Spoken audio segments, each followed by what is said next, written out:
Good day, my loyal subjects. It truly is an honor to be speaking to you here from my home in Evergreen. I hope you, like me, love Christmas and are very excited for its arrival. If you look around the town of Evergreen, you'll see everybody preparing for the big day, buying turkeys, purchasing presents, and hanging stockings above the hearth. All this merriment reminded me of a story I loved when I was nothing but a young prince. It's a story of love and kindness, and I would like to share it with you today. So, sit back, sauce yourself a mince pie, and enjoy.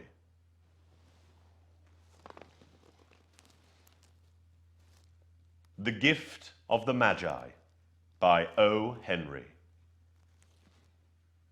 £1.87. That was all. Pennies saved 1 and 2 at a time by haggling with the grocer and the vegetable man and the butcher until one's cheeks burned with the silent imputation of frugality that such close dealing implied. 3 times Della counted it. £1.87. And the next day would be Christmas. There was clearly nothing to do but flop down on the shabby little sofa and howl. So Della did it, which instigates the moral reflection that life is made up of sobs, sniffles, and smiles, with sniffles predominating. While the mistress of the home is gradually subsiding from the first stage to the second, take a look at the home. A furnished flat at £8 per week. In the vestibule below was a letterbox into which no letter would go, and an electric button from which no mortal finger could coax a ring. Also appertaining thereunto was a card bearing the name Mr. James Dillingham Young. The Dillingham had been flung to the breeze during a former period of prosperity when its possessor was being paid £30 a week. Now, when the income was shrunk to £20, though, they were thinking seriously of contracting to a modest and unassuming D. But whenever Mr. James Dillingham Young came home and reached his flat above, he was called Jim and greatly hugged by Mrs. James Dillingham Young, already introduced to you as Della, which is all very good. Della finished her cry and attended to her cheeks with a powder rag. She stood by the window and looked out dully at a grey cat walking a grey fence in a grey backyard. Tomorrow would be Christmas Day, and she had only £1.87 with which to buy Jim a present. She had been saving every penny she could for months, with this result. £20 a week doesn't go far. Expenses had been greater than she had calculated. They always are. Only £1.87 to buy a present for Jim. Her Jim. Many a happy hour she had spent planning for something nice for him, something fine and rare and sterling, something just a little bit near to being worthy of being loved by Jim. There was a pier glass between the windows of the room.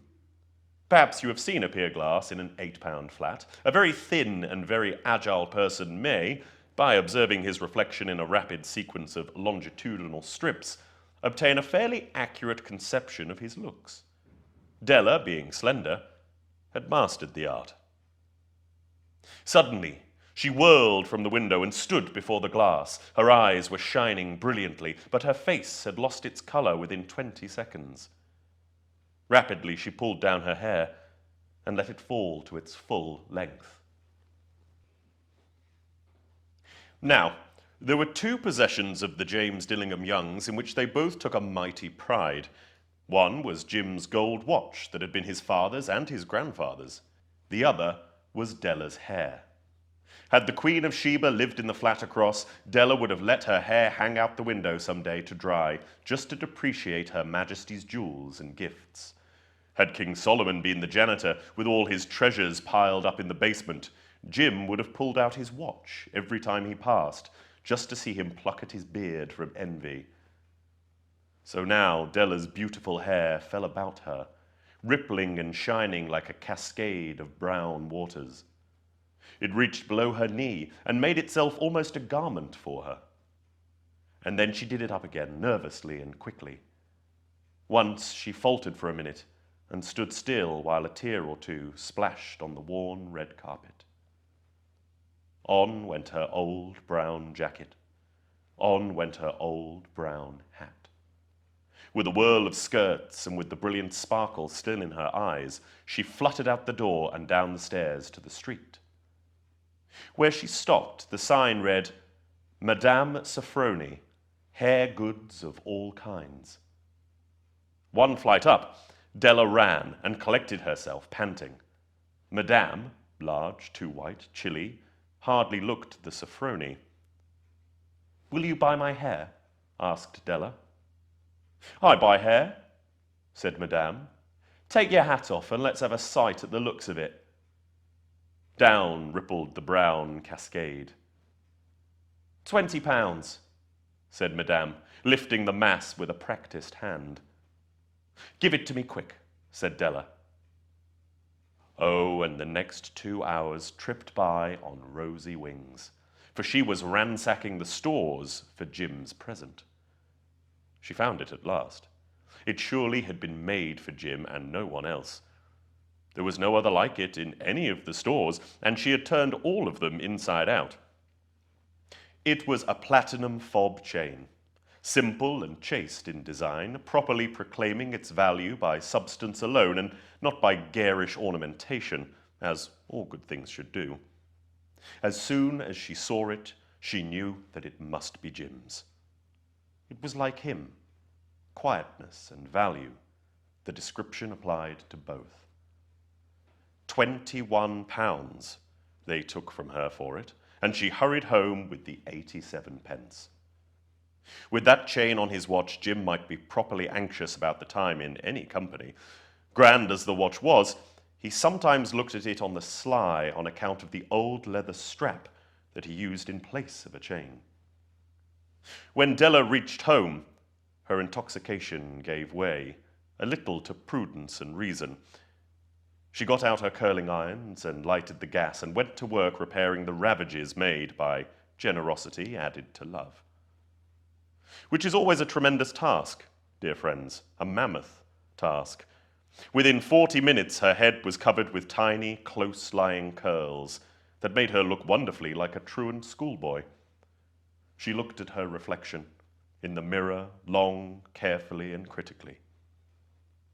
"If Jim doesn't scream," she said to herself, "before he takes a second look at me, he'll say I look like a West End chorus girl."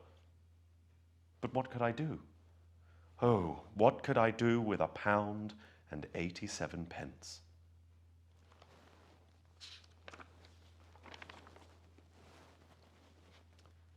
At 7 o'clock, the coffee was made, and the frying pan was on the back of the stove, hot and ready to cook the chops. Jim was never late. Della doubled the watch chain in her hand and sat on the corner of the table near the door that he always entered. Then she heard his step on the stair away down on the first flight, and she turned white just for a moment. The door opened, and Jim stepped in and closed it. He looked thin and very serious. Poor fellow, he was only 22 and worried deeply about his family. He needed a new overcoat, and he was without gloves. Jim stopped inside the door, as immovable as a setter at the scent of quail. His eyes were fixed upon Della, and there was an expression in them that she could not read, and it terrified her. It was not anger, nor surprise, nor disapproval, nor horror, nor any of the sentiments that she had been prepared for. He simply stared at her fixedly with that peculiar expression on his face. Della wriggled off the table and went for him. "Jim, darling," she cried, "don't look at me that way. I had my hair cut off and sold because I couldn't have lived through Christmas without giving you a present. I just had to do it. My hair grows awfully fast anyway. Say Merry Christmas, Jim, and let's be happy. You don't know what a beautiful, nice gift I've got for you." "You've cut off your hair?" asked Jim laboriously, as if he had not yet arrived at that fact even after the hardest mental labor. "Cut it off and sold it," said Della. "Don't you like me just as well anyhow? I'm me without my hair, am I not?" Jim looked about the room curiously. "You say your hair is gone?" he said, with an air of almost idiocy. "You needn't look for it," said Della. "It's sold, I tell you, sold and gone too. It's Christmas Eve, Jim. Be good to me, for it went for you. Maybe the hairs of my head were numbered," she went on with sudden serious sweetness, "but nobody could ever count my love for you." Out of his trance, Jim seemed quickly to wake. He enfolded Della. For 10 seconds, let us regard with discreet scrutiny some inconsequential object in the other direction. $8 a week or $1 million a year. What is the difference? A mathematician or a wit would give you the wrong answer. Jim drew a package from his overcoat pocket and threw it upon the table. "Don't make any mistake, Dell," he said, "about me. I don't think there's anything in the way of a haircut or a shave or a shampoo that could make me love you any less. But if you'll unwrap that package, you may see why you had me going a while at first." White fingers and nimble tore at the string and paper, and then an ecstatic scream of joy, and then, alas, hysterical tears and wails necessitating the immediate employment of all of Jim's comforting powers. For there lay the combs. The set of combs, side and back, that Della had worshipped long in an Oxford Street window. Beautiful combs, pure tortoise shell, with jeweled rims, just the shade to wear in the beautiful vanished hair. They were expensive combs, she knew, and her heart had simply craved and yearned over them without the least hope of possession. And now they were hers. But the tresses that should have adorned the coveted adornments were gone. But she hugged them to her bosom, and at length she was able to look up with dim eyes and a smile and say, "My hair grows so fast, Jim." And then Della leaped up and exclaimed, "Oh, oh!" Jim had not yet seen his beautiful present. She held it out to him eagerly upon her open palm. The dull, precious metal seemed to flash with a reflection of her bright and ardent spirit.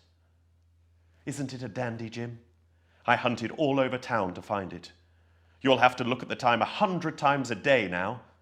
Give me your watch. I want to see how it looks on it." Instead of obeying, Jim tumbled down on the couch and put his hands under the back of his head and smiled. "Dell," said he, "let's put our Christmas presents away and keep them a while. They're too nice to use just at present. I sold the watch to get the money to buy your combs. Now, why don't I start cooking those chops?" The Magi, as you know, were wise men, wonderfully wise men, who brought gifts to the babe in the manger. They invented the art of giving Christmas presents. Being wise, their gifts were no doubt wise ones, possibly bearing the privilege of exchange in case of duplication. And here I have lamely related to you the uneventful chronicle of two foolish children in a flat, who most unwisely sacrificed for each other the greatest treasures of their house.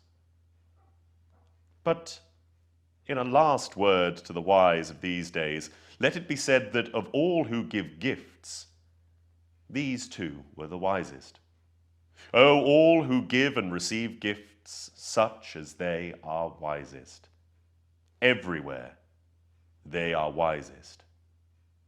They are the Magi.